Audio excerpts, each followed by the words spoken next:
Rapunzel.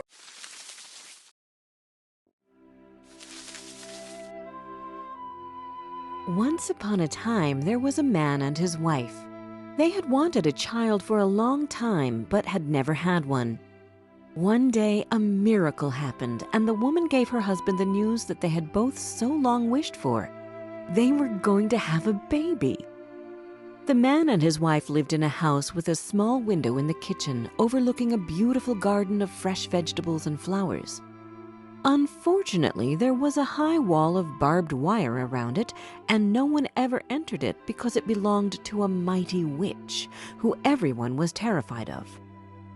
One day, the woman was looking out into the garden when she saw a bed filled with fresh radishes. They looked so enticing that she began to want some. This went on for days. She knew she could not get the radishes, and she got more and more feeble by the day. Her husband was worried about her and asked, "What is the matter, dear wife?" "I feel like I will die unless I can eat some of those radishes that grow in the witch's garden." The man, who loved his wife very much, thought that he would rather get caught by the witch than lose his beloved. He waited for night to fall so he could climb over the wall into the garden. Unseen by anyone, he quickly plucked a handful of radishes and took them to his wife.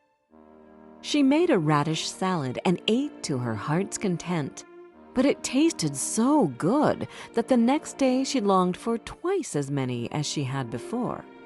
The man had to climb over the wall again if he wanted his wife to feel well. So he went at twilight again. As he was climbing back, he saw the witch standing in front of him. He was terribly frightened as she cried, How dare you climb over into my garden and steal my radishes? "Please don't judge me too hard," he answered. "I did it for my wife. She saw your radishes out of the window and started longing for them so badly that she would have died if she could not have had some to eat." Then the witch said, If this is the truth, you may have as many radishes as you like, on one condition. You must give me your child. I will raise it like my own. The man was so scared that he promised the witch whatever she asked for. When the time came, the child was born, and the witch appeared. She gave the child the name Rapunzel, which means radish, and she took her away as she had threatened. Rapunzel grew more and more beautiful with every passing year. On her 12th birthday, the witch locked her up in a high tower in the woods. The tower had neither stairs nor a door, but only a small window above. When the witch wished to be let in, she would cry, Rapunzel, Rapunzel, let down your hair. Rapunzel had beautiful long hair which shone like gold and which no one had ever cut. When she heard the voice of the witch, she would loosen her plaits, let her hair down until it touched the ground so that the witch could climb up. They lived that way for years. Rapunzel's beauty was locked in the tower away from the world outside. Then one day, a prince was riding through the woods and passed by the tower. He heard a voice singing so sweetly that he stood still and listened. It was Rapunzel, who felt lonely in the tower and would often spend her time singing. The prince wanted to meet the girl who sang so beautifully, but he couldn't find a door to enter the tower, so he went back home, but he couldn't forget the girl's voice. So the next day, the prince turned back to the tower, and as he was standing there gazing at the tower, he saw the witch come up and listened while she called out, Oh, Rapunzel, Rapunzel, let down your hair. What happened after that really surprised him, but he could finally see the girl who the beautiful voice belonged to. Then he saw how Rapunzel let down her long hair and how the witch climbed up the tower. The next day at dusk, he went to the tower and cried, Oh, Rapunzel, Rapunzel, let down your hair.